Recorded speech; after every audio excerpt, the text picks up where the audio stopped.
Destroy my canvas, Lord, if I'm seeing myself in an image that isn't yours. Welcome back to the channel, everyone. Thanks for tuning in. So, this video for this quote is based off of, well, also the quote that I just said. Um, but the framework for it is, what's our image? Who are we like? Who are we made in the image of? How do we view ourselves in the context of who we are, what we're becoming, and what we strive for? So,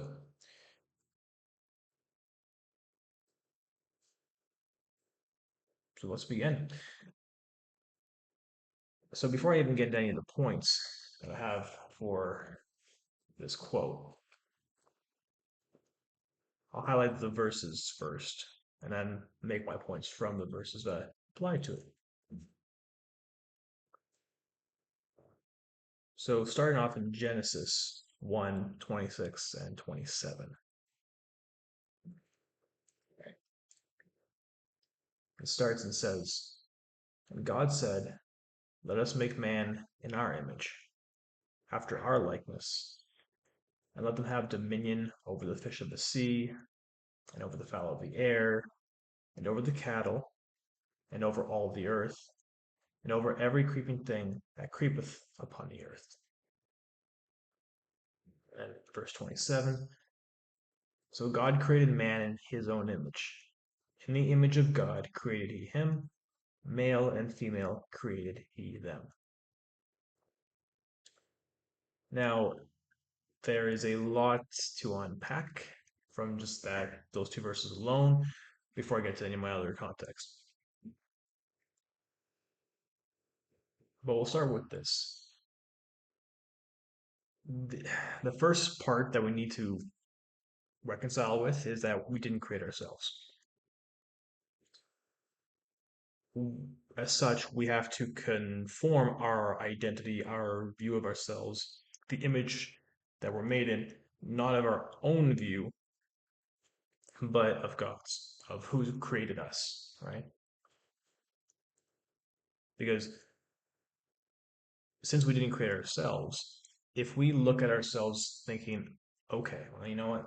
I can do this, I can do this, I can say this, I can go here, I can go there, right? I can make myself in this way. And, you know, sometimes we don't even realize that we're doing it because we think it's just day to day life and normal activities in existence, right? But that's very easy for us to become corrupted in that view because we then make ourselves in our image and what we want ourselves to be or think is the best for us, right?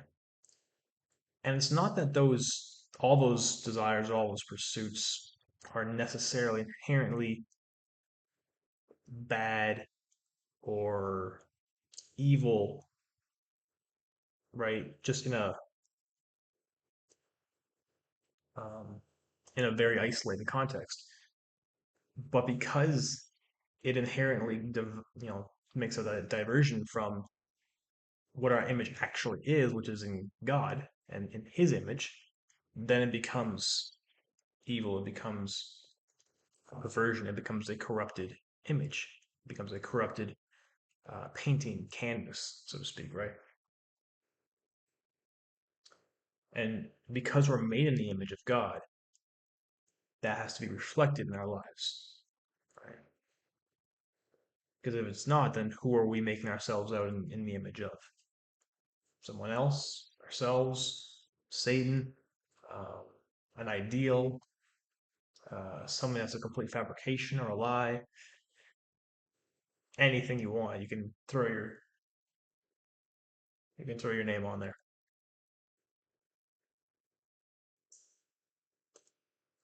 So don't mind me, I'm a little bit distracted. They've got singing and chanting going on somewhere around here around my apartment. So not sure if that's audible on the video. Maybe, maybe not. It's definitely audible to me. So hopefully that'll pass by soon. Anyways, continuing on. So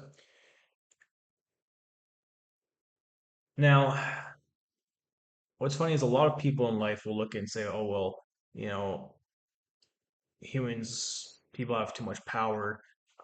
They're corrupt. They're doing this. They're doing that. You know, we shouldn't be doing this. We shouldn't be doing that. Blah blah blah blah blah." And that's fine if those things are attributed to a biblical principle and biblical understanding.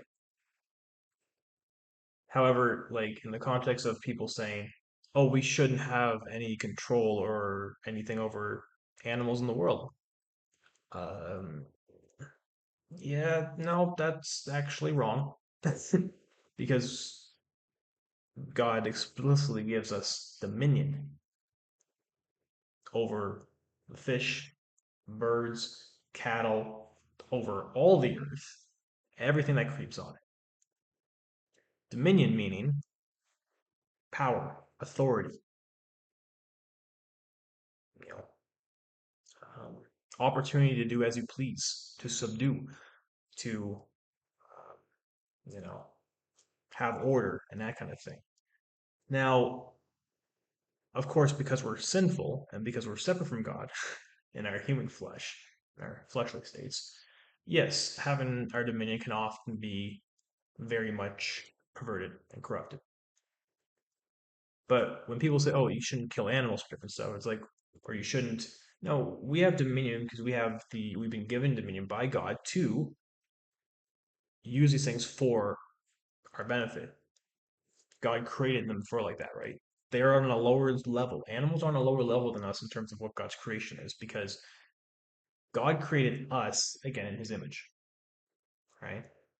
For His glory, for His honor, but we are His most fondest creation. So we come in the pecking order well above animals. Now, it doesn't mean that we should necessarily go there and just intentionally um, take advantage of stuff that we don't need to, and do things that are, again, biblically aligned in our, and you can tell, okay, this is not biblically aligned. This is negative. This is not proper. This is not righteous. Then yes, we avoid that, right? But we have dominion, right? So that's one thing I wanted to touch off on there because a lot of people will think, oh, it's bad to have that type of stuff. It's like, no, like we've been allowed to be on this earth. God has given us, right, certain opportunities for authority, for dominion, for certain things here on earth in our capacities, in our abilities, right, by His grace, by His mercy, right? How we handle that dominion speaks a lot to where our image is placed. Now, the second verse there in verse 27, I'm going to touch on this point briefly here. I'm not going to go terribly in depth on it simply because I don't really have a huge issue with doing so. YouTube probably does. And even though I'm an incredibly small channel and everything else like that, I've just kind of started. I'd rather, you know, still be able to have the opportunity to, get my point across without being possibly subdued um, by YouTube. So I'm not necessarily going to go terribly in depth, but I will be direct with this. So again, we're created in the image of God. God created us as male and female, right? That's how He created us. We, I know there's people in life, a lot of us struggle with our identity. Some in more physical capacity, some more mentally, some more in a variety of different disciplines. We identify a lot with anything, but we're truly supposed to identify with the person who created us because we didn't create ourselves. Because we also didn't create ourselves, we also therefore have no authority over determining what is able to be received as created that's different from God. So whatever God created, we do not have the authority or position to say, hey, you created this and this, but we see that there is 25 other things, 25 other different ideas or understandings or whatever else stuff, right? That's just not the case. Um, right? I understand certain people struggle with mentality. That, you know, some of us in life, we we struggle with that for a variety of different reasons, right? But it's important to know and recognize that, what God created, we cannot recreate, right? Because when we do so, whose image are we now trying to make ourselves in? Ours, right? We are trying to make ourselves in an image that is not aligned with how God ordained it and made it, right? So, and that, you know, that has to be the realization. As hard as it might be for some of us to take, our identity has to be rooted in who created us. Because I have another quote that I'll do in another video down in the future. I don't know if it'll be anytime immediately. It might be weeks, months, maybe next year down the road. But it's a quote that thing ties into, so I will put that little intrigue there. So, anyways, um, so that's what I want to talk about in that particular verse. And there's a lot more depth you can get into that one as well. I don't mind long videos, but I'll maybe save the hour and 2 hour videos for a little bit down the line. I'll start with just going for maybe, the 10, 15, 20, 25 minutes I do now. Okay. Next verse I want to highlight. Well, sorry, verses. Colossians 3, 9 to 10. Right? Where it says, lie not one to another, seeing that you have put off the old man with his deeds, and have put on the new man, which is renewed in knowledge after the image of him that created him. Now, the focus that I want to bring to this here is, right, we have to put off our old self. So because we have diverted, because we have transgressed against God and we have gone away from his design, we've gone away from his desire, right? And when we do so, we do deeds, we do things, we say things that are not right, not holy, not proper, not healthy, not expedient, none of it. And when that's the case, right, we have to put it off because we're corrupted, right? And it's also because, we've lost focus. We've lost the plot, so to speak, right? We have lost the recognize, uh, the recognition that, you know, we are made in God's image, right? So that's why when we put on the new man, right? Once we do so, like that new man, when we are, reconciled with Christ, we are pursuing after Him, we've repented, we are striving towards Him. We get renewed, right? So it's not that we just randomly get this knowledge now. No, because we had it at the beginning, but we corrupted ourselves because of sin. So now we become renewed in the knowledge of, in the knowledge after the image of He who created us, right? So we then become reestablished.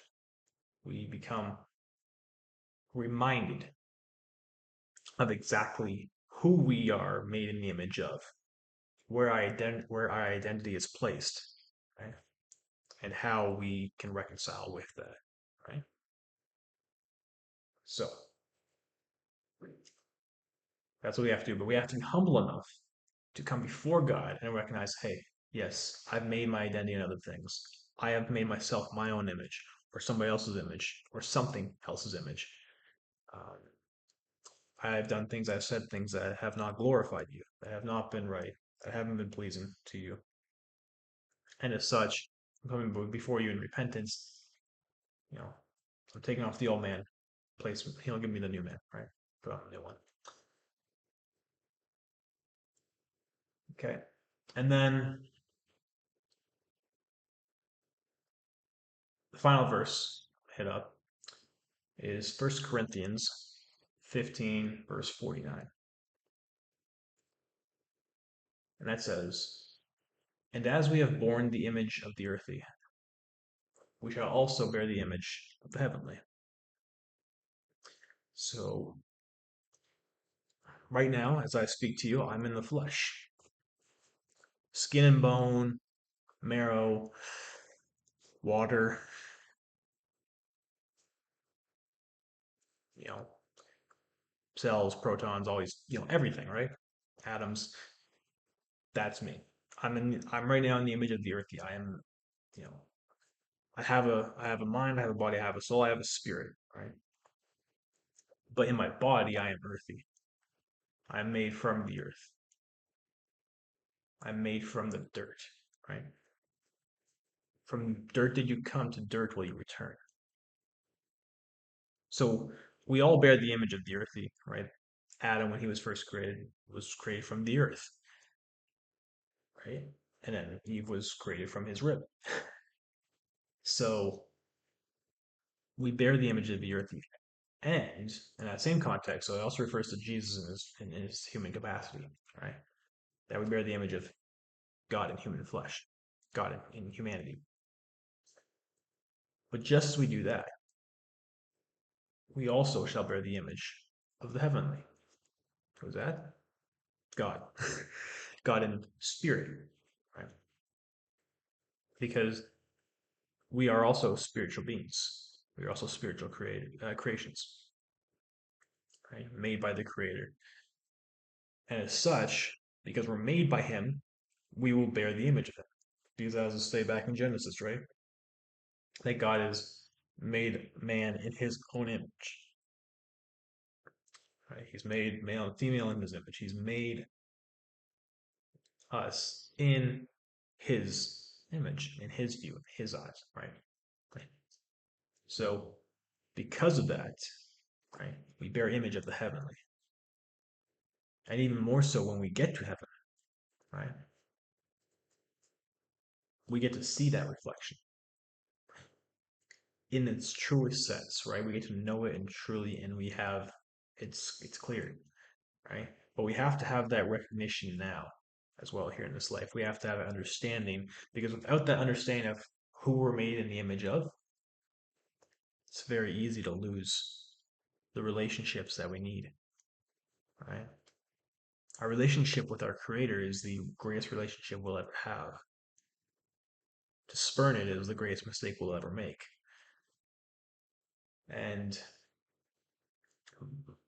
I get it, it's really easy to do because I'll speak to myself, right? I'll be the first one to throw myself under the bus. um, many, many times I have made myself in my own image, or made myself in the image of someone else that I've aspired to be, or that I've aspired to align with, or in the image of how I think someone might want me to be. I've made myself in the image of an idea, a pursuit, good or bad. I've made myself in the image contrary to what Christ is. At times I haven't realized it until later on. Other times I've recognized right away and just still been very, you know, um, unwilling to change, unrepentant, and all that.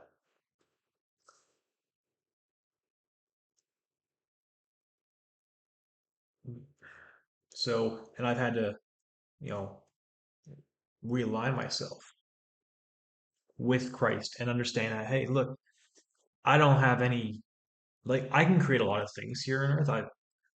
Because we've been created by an ultimate creator in God, He's given all of us creative abilities, and we can all very much create in different forms and fashions, and some of that's fine.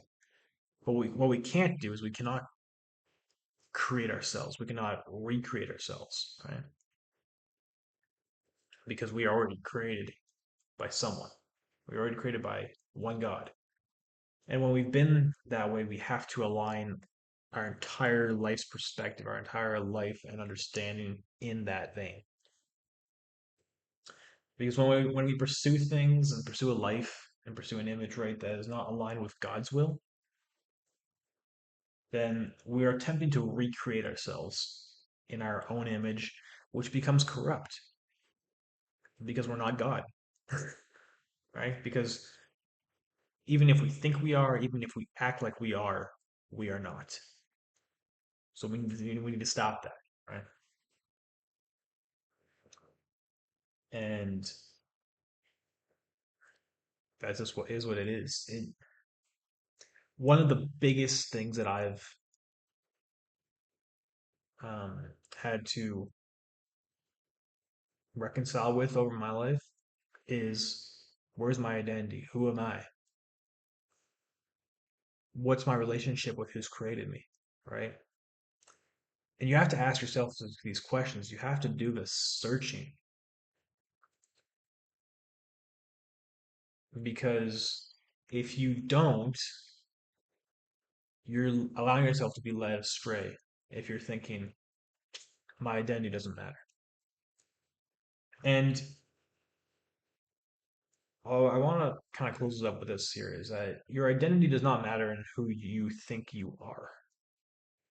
Your identity is factored in who God knows you are and how God made you.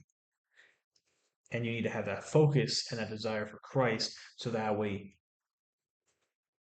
you can have that understanding and that appreciation of your identity. That's something that I struggled with for a long time.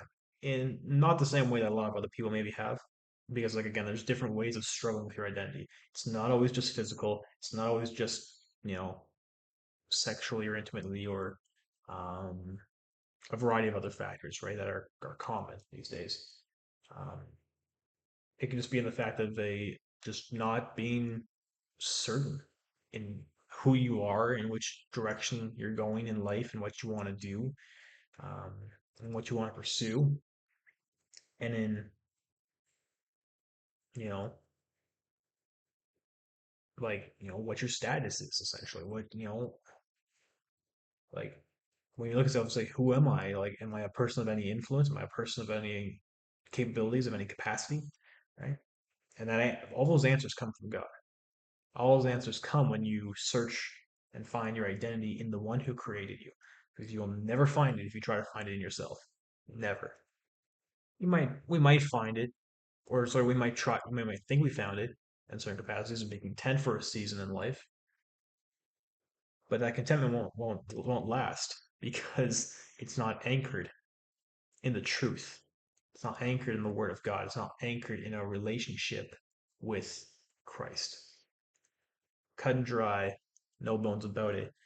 Um, it's hard to hear, and you might think it's fairly rigid. It's gray. It just is what it is. It is what it is. And like I said, a lot of us are on that journey. Some of us get there earlier, some of us get there later. Um, Unfortunately, there are some of us who never get there. And that's why this is so pertinent. Because life doesn't allow you the opportunity for reruns. Life doesn't offer you the opportunity for sequels. I just pray that all of us, everyone who watches this video, everyone who hears my voice, right, that they recognize, okay, my identity is not in myself, is not in what I do, in who I have interactions and relationships with, right, in my positions of authority or stuff like that here. No, my identity is in the one who created me. I didn't create me, so who did? Your parents played a part in creation for you, but right, God allows all of that to transpire. Because when you go back and say, okay, well, who created my parents? Who created them? My grandparents? Who created? When you go all the way back down the lineage, you look at, okay, well, who was the first person on earth? How were they created? God, right?